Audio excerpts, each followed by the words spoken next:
ekonomi dari kaum merkantilisme. Asal-usul dan definisi merkantilisme. Istilah kata merkantilisme berasal dari kata merchant yang artinya pedagang.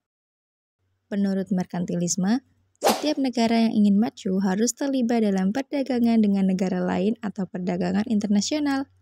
Merkantilisme sendiri merupakan pemikiran ekonomi yang muncul di Eropa pada periode abad 1500 sampai abad 1800 dan dipraktekkan oleh sejumlah negara di Eropa seperti Portugal, Spanyol, Inggris, Belanda, dan juga Prancis. Dalam merkantilisme, suatu negara dikatakan sejahtera apabila memiliki aset atau modal yang banyak dan juga disimpan oleh negara yang bersangkutan. Volume perdagangan global juga dianggap sebagai hal yang penting, di mana sumber kekayaan negara berasal dari perdagangan luar negeri. Kemudian, uang merupakan hasil surplus perdagangan yang menjadi sumber kekuasaan. Merkantilisme juga dianggap sebagai political economy of state building.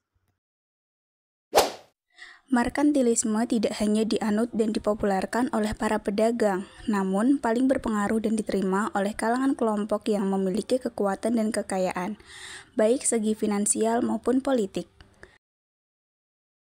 Merkantilis merupakan model kebijakan ekonomi dengan campur tangan pemerintah yang dominan, proteksionisme, serta politik kolonial, ditunjukkan dengan neraca perdagangan luar negeri yang menguntungkan. Pemikiran-pemikiran ekonomi lahir pada kaum merkantilis disebabkan adanya pembagian kerja yang timbul di dalam masyarakat, pembagian kerja secara teknis, dan pembagian kerja teritorial yang akan mendorong perdagangan internasional.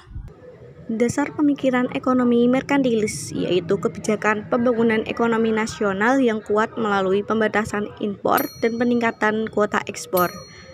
Teori merkantilis banyak dijadikan sebagai prinsip perdagangan internasional bagi negara-negara di Eropa dalam rangka menjamin kesatuan politik dan kekuatan ekonomi nasionalnya. Terdapat 3 pokok pemikiran aliran merkantilisme, yaitu tentang neraca perdagangan, mekanisme arus logam mulia, proteksi, dan teori kuantitas uang. Ketiga pokok pemikiran ini terpusat pada satu doktrin merkantilisme, yaitu neraca perdagangan yang menguntungkan. Merkantilisme juga memiliki beberapa ciri-ciri, antara lain 1. Persepsi statis mengenai pertumbuhan ekonomi, 2. Doktrin state power, 3. Regulasi kegiatan ekonomi, 4. Restriksi dalam perdagangan logam mulia, 5. Monopoli dalam perdagangan, 6. Regulasi dalam pelayaran, 7. Pengembangan teritorial wilayah kolonial. Inti pemikiran merkantilis yaitu yang pertama, emas dan perak khususnya merupakan bentuk kekayaan yang paling banyak disukai. Oleh karena itu, mereka melarang ekspor logam mulia. Yang kedua, negara harus mendorong ekspor dan memupuk kekayaan dengan merugikan negara lainnya. 3. Dalam kebijakan ekspor-impor, berkeyakinan bahwa perkembangan harus dapat diraih dan dikelola dengan jalan meraih surplus sebesar-besarnya dari penerimaan ekspor barang yang melebihi belanja untuk impor barang. Keempat, kolonisasi dan monopolisasi perdagangan harus benar-benar dapat dilaksanakan secara ketat untuk memelihara keabadian kaum koloni tunduk dan tergantung pada negara induk. 5. Penentangan atas bea, pajak, dan restriksi intern terhadap mobilitas barang. 6. Harus dibangun pusat pemerintah yang kuat guna menjamin kebijaksanaan merkantilisme tersebut. 7. Pentingnya pertumbuhan penduduk yang tinggi, namun disertai dengan sumber daya manusia yang tinggi pula untuk memenuhi kepentingan militer serta pengelolaan merkantilisme yang kuat pula. Tokoh merkantilisme. Yang pertama, Jean Bodin pada tahun 1530 hingga 1596. Jean Bodin merupakan seorang ilmuwan berkebangsaan Prancis yang lahir di Angers dan meninggal di Laon pada bulan Juni 1596. Ia dikatakan sebagai orang pertama yang secara sistematis menyajikan teori tentang uang dan harga, di mana harga sangat berorientasi pada keuntungan yang akan diperoleh. Yang kedua, Thomas Mun pada tahun 1571 hingga 1641. Thomas Mun merupakan seorang saudagar kaya raya yang berasal dari Inggris. Beliau banyak menulis masalah perdagangan luar negeri. Salah satu karyanya yang terkenal yaitu England Treasure by Foreign Trade.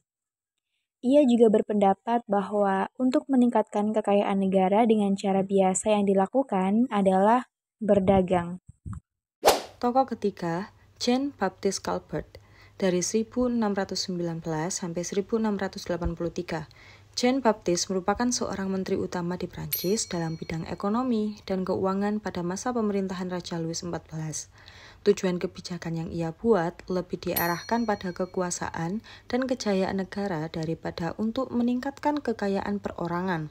Tokoh keempat, Sir William Petty dari 1623 sampai 1687.